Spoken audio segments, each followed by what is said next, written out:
keeping you up to date with the latest in science fiction on Apple Podcasts, Spotify, Google Podcasts, and YouTube. It's the news with Matt Miller. Welcome. It's Friday, February 12, 2021. Can you buy me a coffee, please? The Trekzone /support membership options are coming when some members subscribe, but there's some cool stuff coming. The Trekzone /support. Or maybe you see a red subscribe button on YouTube. Give it a smash and help my rankings. Now, let's dive in. A new Star Trek web game has been released. Kobayashi Maru from Scopeify puts you in the captain's chair of this infamous Starfleet Academy no-win scenario. There are apparently thousands of ways to fail, and only a few will best the simulation. Now, while there's a 1 in 10,000 chance of besting the challenge as a Starfleet cadet, there are real prizes on offer for the first 3 to find the hack and defeat the simulation. They're going to win big, including a lifetime subscription to CBS All Access. I'm assuming that'll translate into a Paramount Plus sub from March, as well as limited edition collectibles. Failure is an option, and when it happens, you'll be presented with homages to 1980s retro-inspired artwork and animation. Now, Scopeify didn't sponsor this ep of the news, but they did send through a pre-release screener for me to check out, and boy, it was a heck of a lot of fun. Give it a go, KobayashiMaru.com. Issue 79 of the Star Trek magazine is out now from Titan Publishing.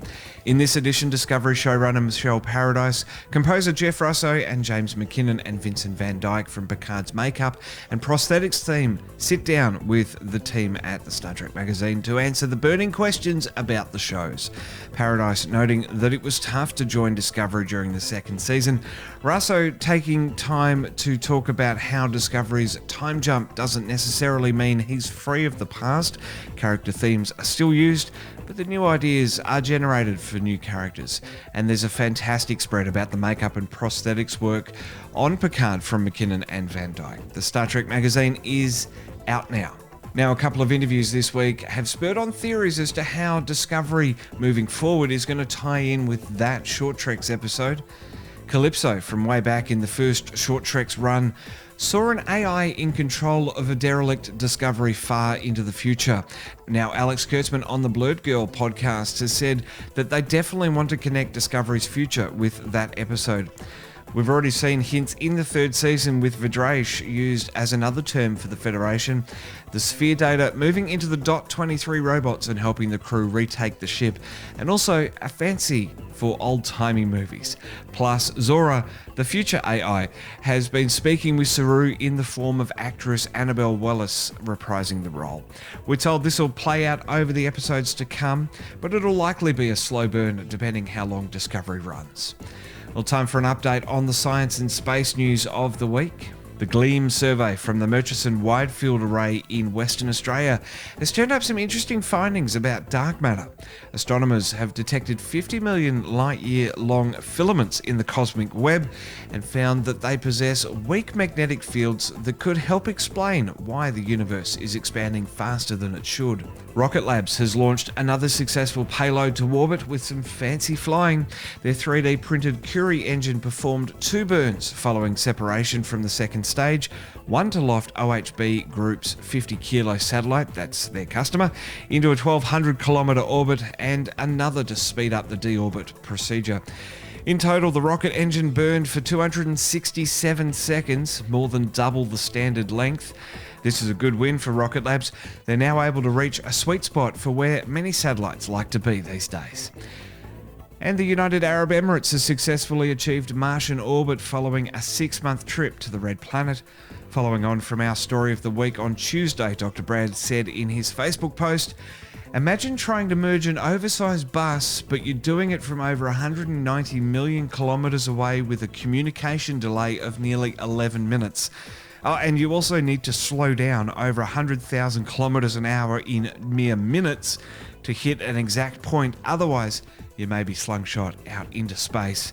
They did all of this on the first go. Here at Trekzone, we've now got 7 shows for the 7 days of the week. We started this week with a look back at that time when we traced the Holy Core from idea to premiere. And we've got Aaron Vanderklay and Gary Davis's first times on Trekzone from the archive over the next couple of weeks. We're keeping fan films done right alive. Monday, we played another mission in Judgment Rights. Tuesday, Dr. Brad and I deep dived into the latest science and space news. The second part of my catch-up with Sam Cockings went live on Wednesday. Our second news show in as many weeks launched yesterday. Professor David Flannery explaining why sample return missions from across the solar system are so important. And tomorrow, Keely's back for another round of the variety show. That's right, she survived just the flu. She's back on her feet, mostly. Then next week, Aaron Vanderklay's first time on Trekzone, I continue my playthrough of Star Trek Judgment Rights. Noah Averbach-Katz is beaming in for a Trekzone conversation about his time as Rin. We recorded that last month. I'm so excited to finally get this one released.